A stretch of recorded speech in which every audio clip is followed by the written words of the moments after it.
Dear student, এক্সেলের যে কোনো একটা সেলের মধ্যে 1 নাম্বারটা লিখে যদি আমরা কোণা ধরে টানি তাহলে 1 2 3 4 চলে আসবে। এবং যদি জানুয়ারি শুধুমাত্র লিখে অটোফিল হ্যান্ডেলটা ধরে টান দিই তাহলে ফেব্রুয়ারি, মার্চ, এপ্রিলও আমরা দেখতে পাবো। ঠিক সেরকম সানডে, মানডে, টিউসডেও চলে আসবে। এটা তোমাদের আগে থেকে জানাই আছে। কিন্তু আমার এবার কোশ্চেনটা হলো, নিজের একটা কাস্টম লিস্ট কী করে বানাবো। চলো, এক্সেলে কাস্টম লিস্ট কী করে বানাতে হয় বানিয়ে দেখাও। ফার্স্টে কোথায় যাবে আমাদের?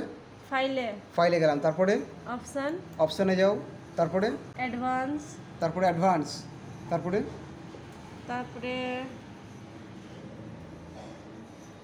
স্ক্রল বাটন প্রেস করে নিচে করবে,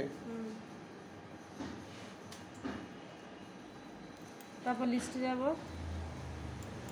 এডিট কাস্টম লিস্ট। ওকে, তারপর কি করতে হবে? এখানে নিজের প্রয়োজনীয় লিস্টটাকে বানিয়ে নিতে হবে, তাই তো? ওকে, বানাও, তুমি তোমার লিস্টটাকে বানাও।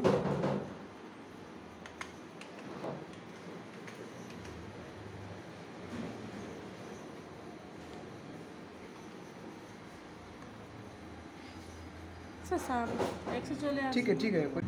অ্যাড বাটনে ক্লিক করলে তারপরে ওকে, তারপরে আবার ওকে করতে হবে।